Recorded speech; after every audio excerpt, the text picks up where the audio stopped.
and St. Michael family. Monsignor Tim Shagru here on Monday, March 29th, following another successful day of service on Saturday and a prayerful celebration of Palm Sunday yesterday. I hope that you and your loved ones are staying well through the continuing stress of the pandemic. You've been in my prayers through these many months as we all look forward to the passing of this difficult time. Prudence is still called for, and I understand the hesitancy of some for good reason to come back to church, but it has been a pleasant experience over the last few Sundays to welcome more individuals and families to in-person worship as people receive vaccinations and as the limit on in-person attendance has eased a bit. Within the updated guidelines, the need to maintain social distance means that our church can accommodate only about 200 people for Mass, including the ministers of the liturgy. To add more flexibility without too much crowding, we have now returned to our pre-COVID Sunday schedule of Masses at 7:30, 9, 10:30 a.m., and 12 noon, with the Saturday 5:30 p.m. Mass that allows us now to welcome 1,000 worshipers over the course of a weekend. Pre-registration, either online or by calling the parish center, is highly recommended, so you're not disappointed to come and discover that our capacity has been reached. Please note that we will continue to live stream the 9 a.m. Mass each Sunday, as well as the noon Mass weekdays. I want to thank our tech volunteers who have been helping us live stream our Masses and other services. This week we will live stream the Mass of the Lord's Supper at 7:30 p.m. on Holy Thursday, the solemn commemoration of the Lord's Passion at 3 p.m. on Good Friday, as well as the Living Stations presented by the youth group that evening at 7:30 p.m., and the Easter Vigil at 8:30 p.m. on Holy Saturday. The 9 a.m. Mass on Easter Sunday will also be live streamed. I'm told that pre-registration for the 9 and 10:30 a.m. and noon Masses has already reached capacity. There is still availability at the liturgies of Holy Thursday and Good Friday, as well as at Saturday's Easter Vigil and Sunday's 7:30 a.m. Mass. I hope you will consider joining us virtually if you are not able to attend in person. Please note that Cardinal Tobin has extended the dispensation from the Sunday Mass obligation, even as he has suggested that if we are resuming participation in other activities, such as shopping or recreation or socializing, we should also consider returning to regular Sunday Mass.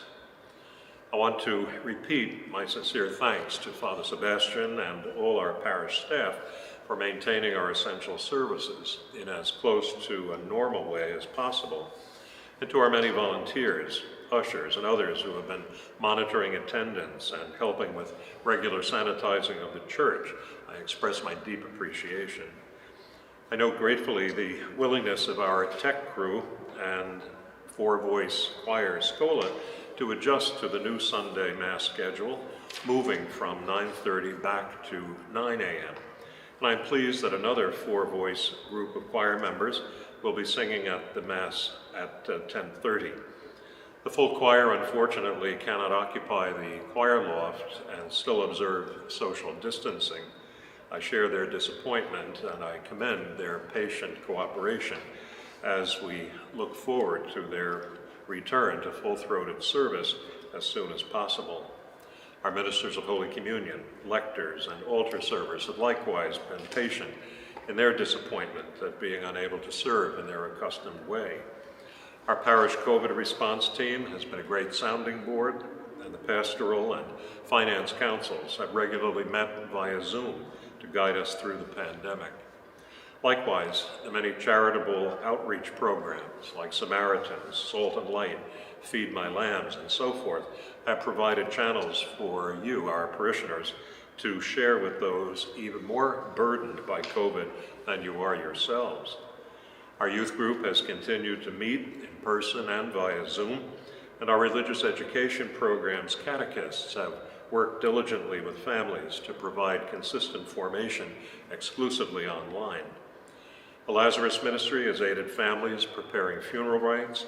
The Rosary Society has offered several virtual prayer experiences. The Knights of Columbus have been as active as always, both in person and online. And St. Michael's School has done a great job of conducting classroom instruction, largely in person, but virtually for some who are not yet comfortable being back in school.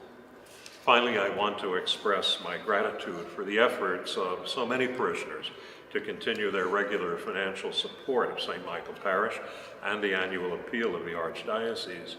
We are blessed to have so many loyal members who are sustaining St. Michael's Parish through these precarious times.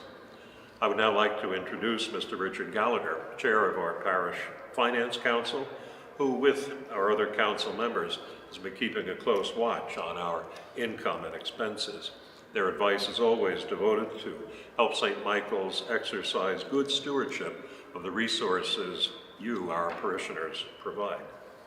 Rich?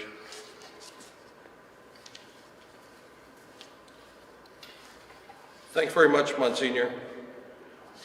I'd like to thank all of our parishioners for all you do to contribute to the regular support of the parish. During this fiscal year, which began on July 1st of 2020, our average weekly collections have averaged $16,000, slightly more than that amount. We budgeted $17,000, which was a cut from prior year budgets, which were normally around $19,000, but we had to be realistic in what we could expect to collect given the ongoing pandemic. But you parishioners have been amazing.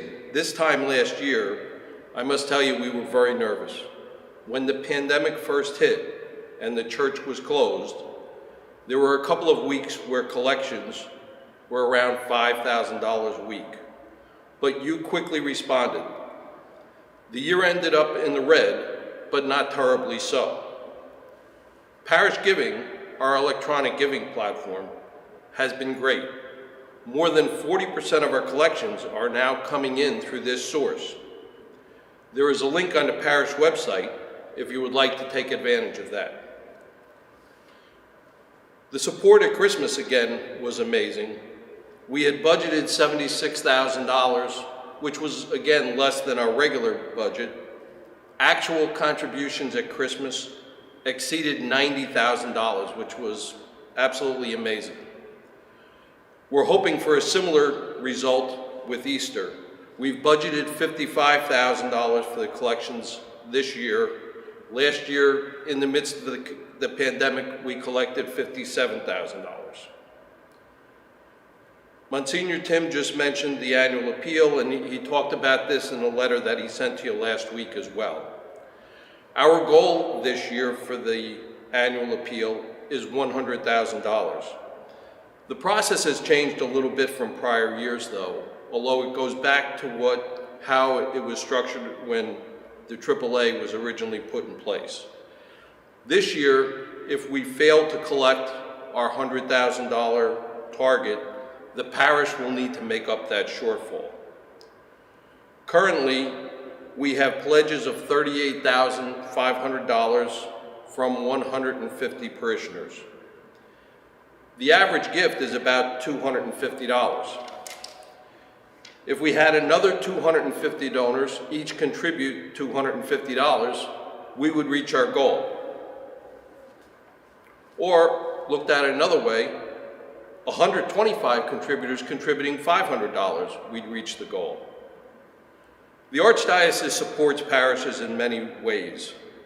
Additionally, it is a significant source of social service support to so many needy and challenged individuals and families throughout the Archdiocese. I ask you to prayerfully consider a gift to the annual appeal. I don't want this message to come across that the church is solely focused on money. We must pay our bills, though, the same as you. With that said, we also are focused on not spending unless necessary, and our expenses are running below budget. So through the end of February, our total revenues exceeded expenses by about $20,000. As Father Tim just mentioned, I'd also acknowledge an awful lot of good things that are happening in the parish. The ongoing support of St. Joseph's Social Service Center, the food donations to Cranford Family Care, the volunteers who've been cleaning the church after all of the masses, and our tech group that Father mentioned as well. We truly are blessed with lots of talent and support throughout our parish. Thanks so much, and best wishes for a good Easter season. Father? Thank you, Rich, and thank you one and all. This evening I'll be taking part in the Chrism Mass at the Cathedral Basilica of the Sacred Heart in Newark for the blessing of the holy oils that are used in administering the sacraments. During the Mass, the priests present are invited to renew their commitment to priestly service. I look forward to doing so again with a very grateful heart and remembering the parish family I am proud to serve here at St. Michael's. In the name of Father Sebastian and our pastoral staff, I wish you all the blessings of Holy Week and a joyous Easter. God bless you.